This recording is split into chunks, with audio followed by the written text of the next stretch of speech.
So let me start by telling you guys a story. A couple years ago, I was just about to enter high school. I was probably like all of you guys. I was scared, I was nervous, and I did not want to ruin my teacher's first impression of me. So I came into class, and my teacher was taking registration. He called out Jerick Hartono. And like any other student, I would just raise my hand, and I said, here. All of a sudden, he turned around and looked to me and asked, if there by any chance you're a relative of Christy Hartono.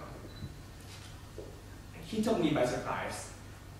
And instead of simply just saying no, guess what I said?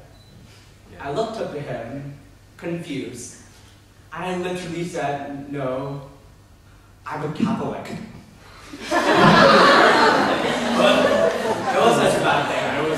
First, that's what I remember. Now here's why. I was not like any other student. I mean, we're all different and unique in our own way. There's something that you and I probably do not share. I am partially deaf. I've lived with this my whole life. But I did not find out until I was 9 years old, when I failed my first listening test. I know you're probably thinking, oh, it's just another Asian kid who's making a big deal about his failed test. But no, it wasn't like that. My parents and I were genuinely concerned, so they took me to an ENT specialist, and I took an audiometry test. Or to put simply, a hearing test. It turned out that my right ear could only hear noise similar to the noise of an airplane engine or jackhammer. And it turned out that my left ear could only hear just enough to have conversations. So my doctor told me that I had to use hearing aids. And at first, I rejected it. I thought to myself, why did I have to use hearing aids? Why did I have to be different from everyone else? Why did I have to use something that highlights my disability? I was scared of being bullied, scared of being abnormal, scared of being an outcast. But I soon started to accept it as part of myself and moved on. I thought it was a small part of my life anyway, both literally and figuratively. Or that's what I thought. As I grew up, I realized that it was a huge part of myself. These hearing aids were the reason for many of my memories. There were hilarious moments, like that Ms. Hiroe mentioned at the beginning. Or that one time when my friend asked me if I was his buddy in the beginning of the year, and I actually screamed at him, happy birthday instead.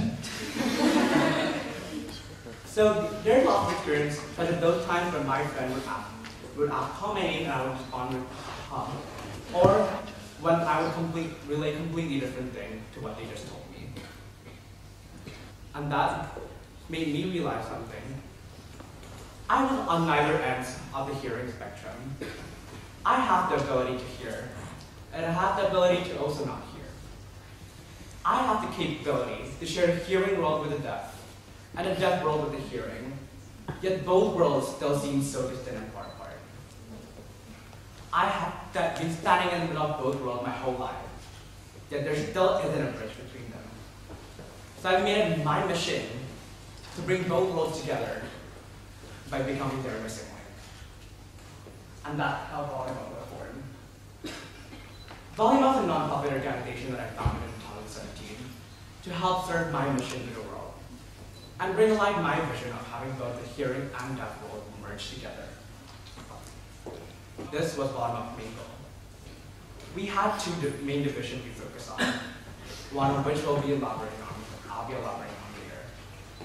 In order to achieve our goal, we did what most of you guys did when it came to community service.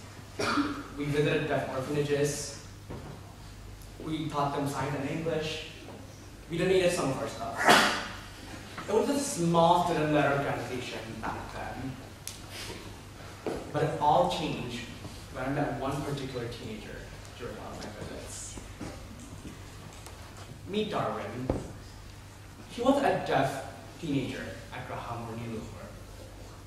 When I first met him, he was quiet and reserved. All we exchanged were simple highs and hellos, nothing more than that. he tried talking to me. I tried talking to him too, but it seemed that there was some sort of barrier between us. He couldn't hear me, and he probably found it difficult and tiring to constantly read my lips.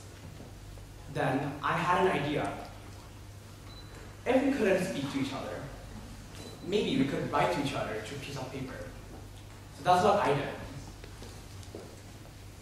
On that piece of paper, I told him my story of hearing loss. And that's when he started opening up to me.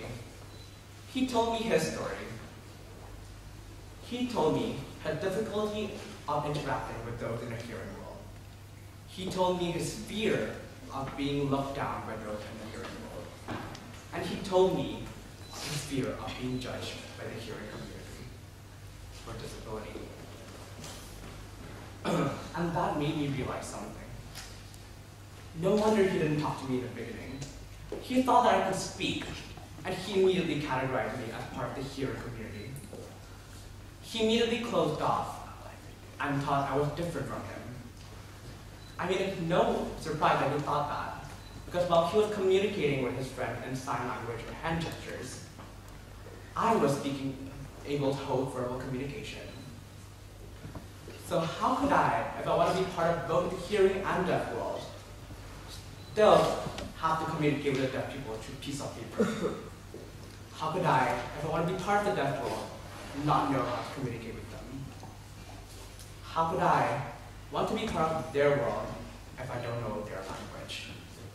So that's when I realized that the missing link between the deaf and hearing world was that there was a lack of communication. Or rather, the lack of acknowledgement and awareness for the deaf people's language, specifically Indonesia. Now, if you think otherwise, let me try to ask you a question. So all of you, can you raise your hand if you know what the American Sign Language is? Could you all raise your hand if you know what it is? Okay, not a lot of you, but okay, now I would want you to keep raising your hand if you know what BISINDO, or the Indonesian Sign Language is. Just like I thought, almost none of you know about it. So this is the reason why the deaf and hearing world were not able to communicate with each other. The hearing world did not know about their language. In the beginning, I told you about Volum's two main divisions. The lack of awareness and of the existence of BISINDO is one of which we're trying to solve. Thus, Volum's first project revolved around this. Our first project was to make a mobile phone application called Jakarta. Standing for Jakarta Sign Language, this video aims to teach BISINDO via video tutorials, giving free access to these lessons. And because this is free and portable, mobile app is free and portable, it solves the problem of inaccessibility. So Volum hoped that both the hearing and deaf community would be able to learn BISINDO through this app. And this app works in a really simple way. So it starts by showing two levels. And when you click each level, hand categories will show up. And when you click each category, there are about 30 words in each category. So just by learning one level, you can learn about 300 words. Although level 3 isn't out yet, imagine if one is meant to complete all 3 levels. They could grow their sign language vocabulary to nearly 1,000 words. And that's more than enough to hold and maintain basic communication with the deaf. So what if, obviously, the deaf world would want to learn more about this language, because it's their main language. But there are still some people out there who could not have access to BISINDO lessons, probably due to financial or transportational reasons. But for the hearing world, in order to assess the situation with Jakarta, I have to go to seminars and I have to talk about it to people to see their reaction to Jakarta. I was actually surprised by all their reactions. There are a lot of compassionate and altruistic people out there who actually wanted to learn Indonesian Sign Language. Because of this, my team members and I started working on the app. It was a year-long process of learning BISINDO, filming ourselves, signing it, editing the videos, making the app, and finalizing it. Finally, just earlier this month, we had our first launch event. It was a success, and it has now reached to over 1,000 Indonesians out there, and that number is still growing.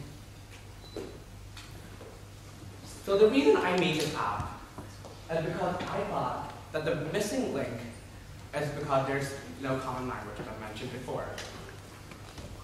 So to connect both worlds, there has to be one.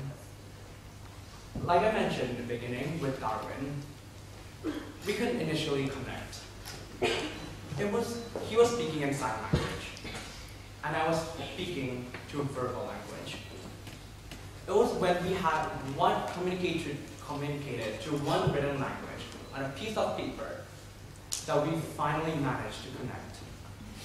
We managed to understand each other, we managed to share our thoughts, and we managed to share our feelings. So in this case, that written language was the key to bridging both worlds. But in a global perspective, the key is actually BISINDO. This is because the deaf community already know about our language's existence, but we do not know about theirs.